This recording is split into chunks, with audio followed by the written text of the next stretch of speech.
25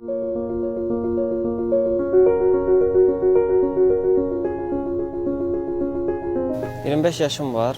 Dəniz Akademiyasını bitirmişəm.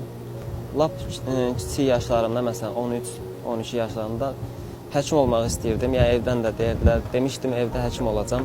Sonra yavaş-yavaş daimin sayəsində fikrimi dəyişdim. Gəmiçi oldum. 16 yaşında artıq qərar verdim ki, artıq gəmiçi olacağam. Evdə valideynlər birinci düzü istəmədilər. Çünki dedilər təhlükəsi falan dənizdir. Yəni quruda nəsə iş olanda tamam ayrı, dəniz 2 qat təhlükədir də. Həm ona görə, həm də evdən uzaqlaşma, məsələn, xarici sularda üzmək üçün. Xarici sulara gedəndə də, məsələn, evdən uzaqlaşırsan. Həm bu səbəblərə görə də bəzən oldu, problemlər oldu, amma sonradan yoluna qoyduq. İş rejimi 1 ay gəmidədir, 1 ay istirahət, 1 ay gəmidə işləyirik, sonra 1 ay istirahətdə oluruq. Gəmidə olan zamanda zəng eləyirlər, maraqlanırlar.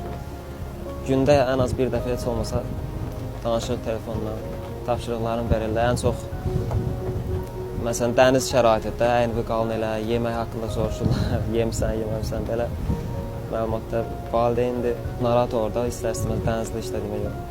Matros vəzifəsi limanda olarkən, məsələn, aşağıda dayanmalıdır, gəmiyə gələn şəxslərin, gəmidən gedən şəxsləri qeydiyyata aparmalıdır, kimlər girir. Məsələn, kimlər yüklə girir, məsələn, yükü yoxlamalıdır, təhlükəsizlik haqqında məlumat verir, əgər həyəcan siqnalı olarsa bu haqqda məlumat verir.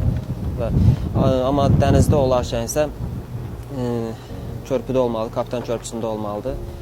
Dalğalı, güclü dalğalara düşməyimiz çox olub, amma əksinə deyərdim, məndə elə güclü dalğalar zamanı daha da ruh yüksəkliyi yaranır. Bilmirəm nədən də o.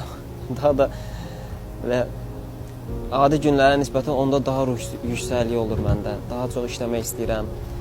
Dənizçi olmaq istəyən gənclərə məsləhətim odur ki, yəni qorxunu yenmək lazımdır, yəni qorxunu üstələmək lazımdır. Ancaq o zaman nəyisə fərqinə varırsan, nəyisə öhdəsindən gələ bilirsən də, əsas qorxunu yenməkdir. Hər şey ondan sonra normala dönəcək. Adi iş kimi gələcək onlar, qorxunu yenəndən sonra adi bir iş kimi gələcək.